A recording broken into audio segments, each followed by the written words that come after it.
Hello everyone, my name's Roseanne Knox and I'm a Childline Development Manager. I have been at Childline for about 19 years, starting as a volunteer counsellor, and over the years I've undertaken the role of volunteer, staff counsellor, supervisor, senior supervisor and acting service manager. Externally I'm also a person-centred counsellor and researcher and trainer. Over the past year, I've been working on developing the Childline counselling model with colleagues from the service.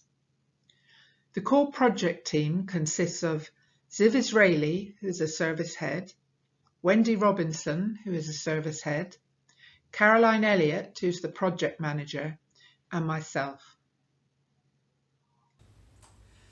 You may already have heard a little bit about this work and may be wondering why we are developing the model that we use and what it is we're actually changing.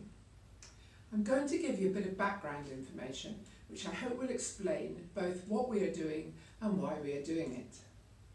First of all, I want to reassure you that we are not throwing out the current model. We are developing it so that we can provide much more help and support and guidance for you, our frontline counsellors, to support the wide range of children and young people who contact us. I should highlight at this point that the model has so far been developed specifically for use on live contacts, that is, live one-to-one chats and voice calls. So for personal inbox counsellors, our PIB counsellors, we would ask you please to be patient, as these will be looked at, but after we have introduced the enhanced model nationally for the live contacts. We believe that PIBs need to be considered separately, as the skills required are specific to this channel of communication. So why do we need to develop the Childline counselling model at all? Well, the first reason is in response to what children and young people themselves are telling us, and that is they want more help to make changes in their lives. So while some children do simply want to talk and have someone to listen to them, other children are telling us that they do want more help from us to make positive changes in their lives. It is important that we continue to listen to what children and young people are telling us and that we respond to their changing needs. We need to evolve with the needs of children, as any effective service must. And the second reason is in response to what many of you have been telling us, is that you are experiencing a significant increase in high-risk contacts and contacts from young people with complex issues, including a range of mental health issues, as well as from young people who are repeatedly presenting in the same way. And however often we talk to them and listen to them, we don't seem to be doing anything to help those young people. So what do we want to achieve? Well, the first thing is we want to adapt the current counselling model to give better support to you, to help you to meet the different needs of the individual children who contact us. We want to build on what we already do well, that is, engage and build relationships, listen and offer emotional support. But we also want to provide more guidance and support to help you to respond to the wide range of children and young people who contact us. And we also want to give you some additional tools that hopefully will help you when working with some of the most vulnerable young people who contact us. We have been working on this for some time now and have developed what we are calling the enhanced counselling model. The enhanced model remains based on the current model of listening, providing warmth, empathy, emotional support, and of course safeguarding. But it also includes some additional skills and tools for you to use when working with a wide range of individual young people who seek our help. Essentially, we have changed the structure of the counselling model to give you more guidance to know how to respond to individual contacts. And we have added some more skills to use when working with some of the very different presentations you face each time you're on shift. This is not because we don't think you are doing a great job already. We do.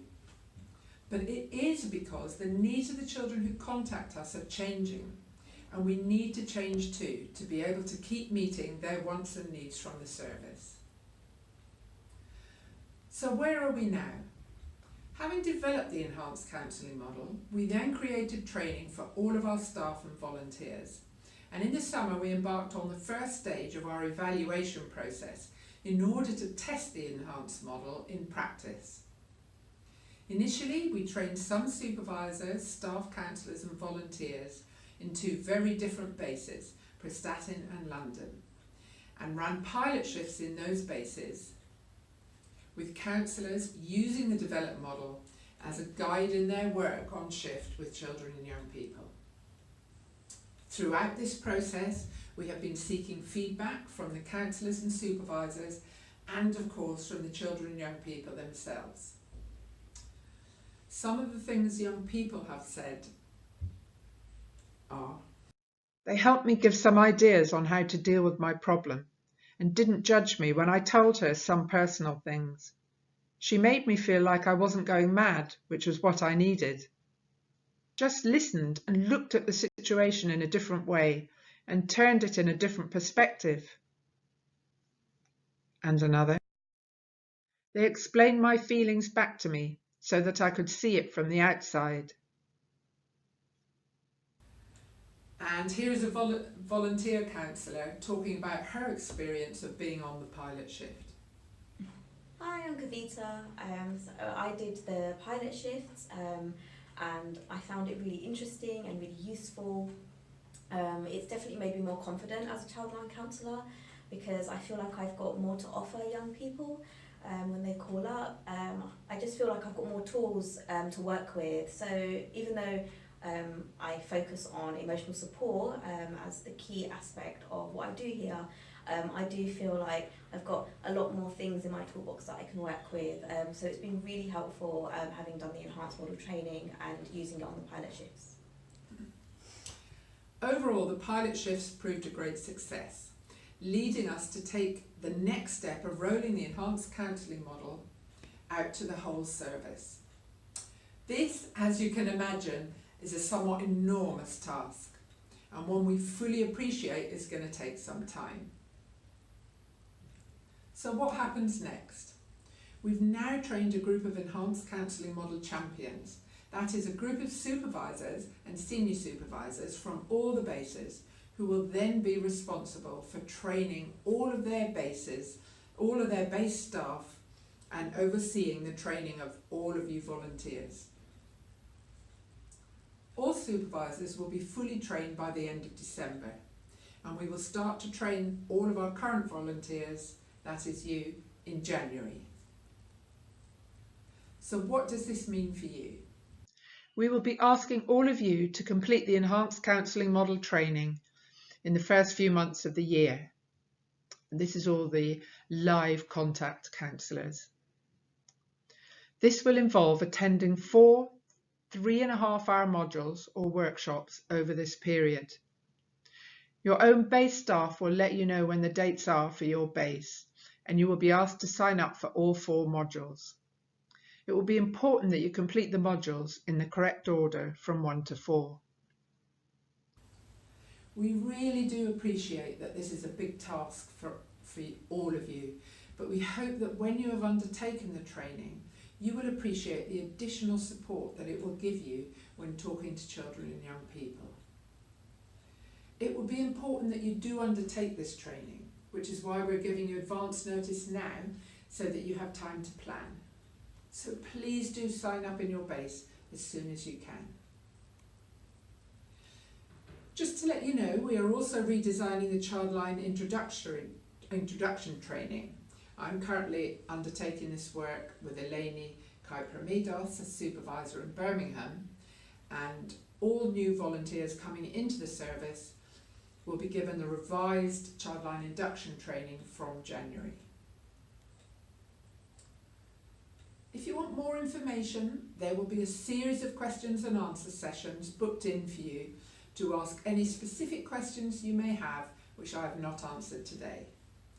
You will also get more information from your local base over the coming month. We very much hope that when you learn about the enhanced model, you will appreciate the additional guidance, structure and skills it gives you to help you to respond to the many different types of contacts from children and young people. I would like to end by thanking you all for your support in helping us to improve our service to children and young people.